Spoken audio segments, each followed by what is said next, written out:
2,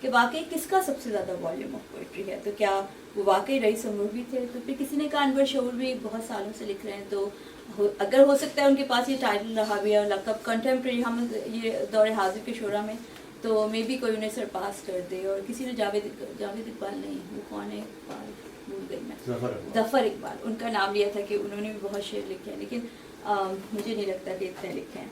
تو بہرحال یہ ان کے کلام کا پہلو جس کے بارے میں بات کرنا چاہ رہی تھی. اور پھر لوگوں نے یہ بھی کہا کہ انہوں نے بہت کلام لکھا جو اپنے نام سے نہیں چھپایا. تقریباً ان کا 1/4 کلام ایسا ہے جو انہوں نے لوگوں کو لکھ کے دے دیا. تو کسی نے واقعہ لکھا ہے کہ مطلب ان کے سامنے یہ ہوا کہ کوئی صاحب آئے, انہوں نے کہا کہ آپ کو یاد ہے ہم سکھر میں ٹرین اسٹیشن پہ ملے تھے, ہم نے مل کے چائے پی تھی, اور رئیس صاحب کو یاد آیا. انہوں نے کہا ہاں وہ اتنے ملنساری سے اتنے خلوص سے ملے, انہوں نے اتنی اچھی طرح ان سے بات کی. اور پھر وہ صاحب ایک 21 اشعار کا مرثیہ, ایک 27 اشعار کا قصیدہ اور ایک 13 اشعار کا صحرا لکھوا کے ان سے لے گئے. تو یہ تو وہ شعر ہیں جن کی کوئی گنتی ہی نہیں ہے, جو لوگ ان سے آتے تھے اور لکھوا کے لے جاتے تھے. تو زود کو تو وہ تھے ڈیفینیٹ. اور اگر prolific I don't know what's the exact word for it in Urdu, ڈھونڈ سکتے ہیں.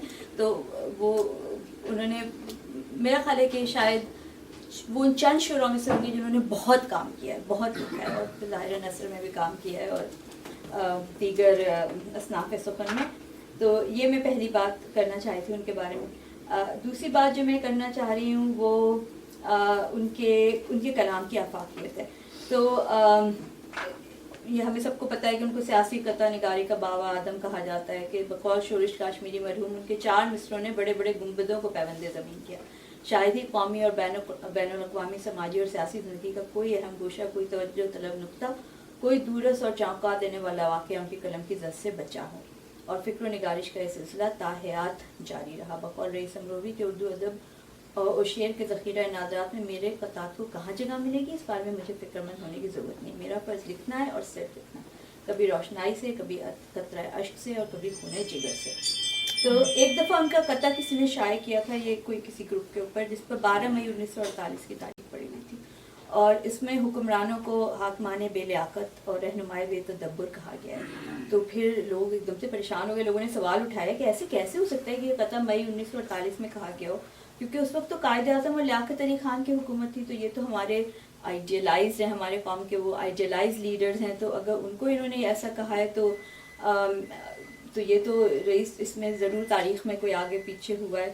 تو میرے ذہن میں سوال اٹھا, پھر میں نے, لیکن اس کا جواب مجھے لگا ان کے اتنے قطعے میں کیسے ڈھونڈوں گی. لیکن حیرت انگیز طور پہ جو ان کے قطعات کی کتابیں اگر آپ پڑھیں تو وہ کرونالوجیکلی ارینج ہیں, تو وہ ان کے اندر تاریخ پڑی بھی ہے قطعات کے آگے, اور 1947 سے شروع ہو رہی ہیں. تو بہت آسان ثابت ہوا اس قطعے کو ڈھونڈنا, اور وہ مل گیا. تو یہ ترتیب وار تاریخ کے حساب سے ان کے قطعات کی کتاب میں قطع تھا. تو چند منٹ کی محنت سے یہ مل گیا, اور اس میں بالکل 12 مئی 1948 کو کی تاریخ ہے. لیکن اگر آپ اس سے پہلے 13 مئی کو لکھا ہوا قطع پڑھیں تو اس میں انہوں نے سندھ حکومت کی نااہلی پر چوٹ کی ہے. تو یہ یقیناً اس کا تسلسل ہے اور صوبائی حکومت پر لکھا گیا ہے. لیکن آگے پیچھے کے قطعات میں انہوں نے بڑی سختی سے پاکستان کے مسائل, کرپشن اور پاکستانی معاشرے کے بگاڑ کی نشاندہی کی ہے.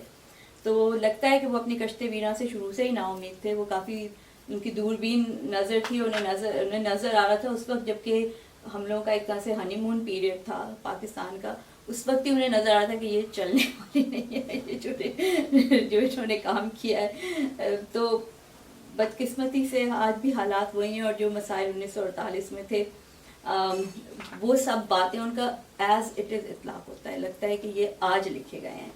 تو یہ ایک اور قطعہ ہے جو انہوں نے 1948 میں لکھا تھا. آپ اس کو ملاحظہ کریں, 1948 میں لکھے ہوئے قطعے کو. 4 چیزیں ہیں جو جھک سکتی ہیں پاکستان میں, لاکھ ان کی جستجو میں ٹھوکریں کھائے نگاہ, رہنماؤں کی حقیقت, پارساؤں کا فریب, بااثر لوگوں کی رشوت, اہل دولت کے گناہ. یہ سب کچھ جو ہے بالکل اسی طرح جو ہے آج بھی موجود ہے. تو یہ ان کے کلام کی, جسے میں کہتی ہوں کہ آفاقیت ہے, ٹائم لیسنس ہے, کہ ان کا کلام آج بھی بالکل اسی طرح انفارچونیٹلی, بدقسمتی سے جو ہے وہ ویلڈ ہے. تو یہ ان کے قطعات صرف شاعری نہیں ہے, پاکستان کی تاریخ ہے جو شعر کے قالب میں لکھی گئی. اور آخری بات میں ان کی ذکاوت کی بات کروں گی کہ وہ 4 مصروں میں نکتہ پیدا کرتے تھے، بات نکالتے تھے، طنز کرتے تھے، مسکرا کے نچتے چپ ہوتے تھے، اور پھر ساتھ ہی یہ بھی کہتے تھے کہ آپ کو تکلیف تو نہیں ہوئی. تو یہ ایک ان کا لطیفہ ہے، چھوٹا سا ادبی لطیفہ کہ رئیس امروہی نے شاعروں کے کلام کی اصلاح کیا کرتے تھے. اس کے لیے انہیں اپنے کلام کے ساتھ ایک ڈاک کا ٹکٹ لگا ہوا خالی لفافہ بھی ساتھ بھیجنا ہوتا تھا. ایک صاحب نے بھیجا، جب لفافہ واپس آیا تو اس کے اندر اسی غزل کے ساتھ رئیس امروہی کی یہ تحریر تھی: میاں اگر پتلون بھیجتے تو میں کاٹ پیٹ کے اس کا پاجامہ بنا دیتا، مگر میں پاجامے کا کوٹ کیسے بنا دوں. تو اس طرح کی غزل کی بیچاری، اس کا جو ہے وہ کیا کیا جائے. پھر جوش ملی آبادی نے ایک زمانے میں بہت جوش و خروش سے اعلان ترک میں کیا تھا، تو اس حوالے سے رئیس امروہی نے جو ایک طویل نظم کہی تھی، وہ سارا طنز ہے کہ لوگ کہتے ہیں تو کہنے دیجئے، کیا کیجئے جوش صاحب اور توبہ توبہ توبہ کیجئے. تو وہ بھی نہیں. اور اگر آپ ان کی کتاب اچھے مرزا پڑھیں جو نواب اچھے مرزا کے اوپر ہے، تو وہ بھی میں نے تھوڑی سی اسکیم کی اور مجھے بڑی مزے کی لگی. تھوڑا اس میں پطرس کا رنگ ہے ان کے مزاح میں، لیکن اس ادبی زیادہ ہے، اور تھوڑی اس میں گاہڑی اور ثقیل اردو ہے، تو لیکن طنز لطیف ہے اس میں بھی، تو اس کا بھی میں ذکر کرنا چاہی تھی. بس یہی میں ان کے 3 پہلوؤں پہ بات کرنا چاہتی ہوں. Thank you very much. Break لینا ہے تو لے سکتے ہیں، چائے کسی نے پینی ہے یا لینی ہے تو فرق پڑے. یا بعد میں کر لیں گے؟ 5 منٹ دے دیں. اگر 5 منٹ بریک لے لیں سارے. نہیں ابھی نہیں، ابھی نہیں 5 منٹ بعد کر رہے ہیں. بعد میں کر لینا. چلیں آئیے. میں آتا ہوں، میں ان کا تعارف کراتا ہوں. میرا دے دیجیے نام، ٹھیک ہے؟ چلیں. یہ تو پہلے بھی آ چکے تو پہلے بھی آ چکے ہیں، پہلے آتے ہیں. خالد صاحب کین کی اس ایسا میں لگا آپ لوگ جہاں میں نے دیکھا میں اس کے بعد آپ ہوں گے، پھر نہیں تو ترتیب ہماری یہ ہے نا، ترتیب پہلے تو ان کے ہیں، ان کی باری ہے نا. آپ آئیں گے؟ نہیں، مجھے اس کی جینے کو تیار نہیں ہے. اچھا اچھا میں بہت دن بعد آیا ہوں. اچھا، تو آپ تعارف خود کرا لیجیے. آپ کیوں کرا رہے ہیں تعارف؟ خود کرا لیں گے. میں تعارف کرا دوں نا ان کا، یہ شخصیت ہماری. اچھا، السلام علیکم. یہ جناب فاروق صاحب ہیں. یہ مجھے پتہ لگا کہ یہ ادب سے تعلق ہے ان کا، اور وہ ایک دفعہ ہمیں شکوہ کیا کہ آپ اردو گھٹ جاتے ہیں، تو میں بھی شوقین ہوں. یہ اصل میں ہے، میں ان کا تعارف یہ کراؤں کہ ہماری مسجد جو قریب میں ہمارے گھر کے کالونی میں، یہ ان کے سمجھ لیجیے کہ پریزیڈنٹ بھی ہیں اور مسجد یہی بنا رہے ہیں. تو یہ بہت بڑا کام ہے ان کا. اور ویسے ادب سے تعلق ہے، ہمارے بالکل قریب بھی ہیں. تو اس کا تو آپ شعر و شاعری پہلے کرنا چاہیں گے یا میں کر رہا ہوں؟ تو بہتر کہ آپ آ کے ہمیں تعارف کرا دیجیے. آ جائیے. پھر میں جی، میرا نام پورا نام محمد عمر فاروق ہے. ویسے پہلے پورا نام نہیں تھا، پہلے نام صرف عمر ہوا کرتا تھا. پھر کسی نے والد صاحب کو ہمارے تجویز دی کہ محمد اس کے ہاتھ لگا لے، نام بھی نہیں، کیونکہ ان کے وہ شیعہ دوست تھے اور میرے بھی ایک شیعہ دوست تھے. ان کی ماں نے کہا کہ میں ان کو محمد کہہ کے پکاروں گی، کیونکہ محمد سوڑو نام ہے سندھی میں. انہوں نے کہا تو اس طرح سے میرا نام بڑھتا ہے. محمد ایڈ ہوا، پھر عمر ایڈ ہوا، پھر بجائے لاسٹ نیم جو فیملی نیم ہوتا ہے اس کی جگہ پہ فاروق کسی نے کہا نہیں، یہ اس کو عمر فاروق جو ہمارے جو اچھے خاصے دوست تھے انہوں نے کہا نہیں یہ تو عمر فاروق والد صاحب ہے. تو بہرحال اس طرح سے محمد عمر فاروق ہو گیا. پھر ہم جب اسکول میں گئے تو وہاں پہ ہمارے ٹیچر تھے جو علی گڑھ یونیورسٹی کے گریجویٹ تھے، تو انہوں نے اس کا ذوق ڈالا مطلب کہ ادب سے اور افسانہ نگاری اور شاعری سے لگاؤ پیدا کیا. وہی میری صلاح کر لیا کرتے تھے جب بھی مجھے کچھ لکھنے کا ہوتا تھا. تو اس طرح سے، لیکن اب وہ بہت زمانہ اس کو گزر گیا. میں نے پچھلے اتنے سالوں میں کبھی کوئی نہ کوئی شعر لکھا، کچھ بھی نہیں. جو بھی لکھا تھا وہ اسکول کے زمانے میں ہی لکھا تھا، کچھ تھوڑا بہت. اور اس میں سے کچھ تو ایسا تھا جو میں نے اپنے ساتھیوں کو دے دیا، انہوں نے اپنے نام سے افسانے چھپوا لیے. کسی نے اپنے نام سے کچھ شعر چھپوا لیے جہاں کے بھی. تو بہرحال اس طرح سے میرا شوق رہا ہے. اور بس ابھی ریسنٹلی ان سے بات ہوئی تو یہ کہہ رہے میں نے کہا ہاں بھی شاعری کا تو مجھے بھی شوق ہے اور ادب سے بھی لگاؤ رہا ہے، لیکن اتنا ٹائم ہی نہیں ملا کچھ کرنے کا. تو میں نے کہا کہ کہہ رہے ہیں ہمارے تو وہاں پہ روزانہ میٹنگ وغیرہ ہوتی ہے ہمیشہ، مطلب ہر مہینے کچھ ہوتا ہے.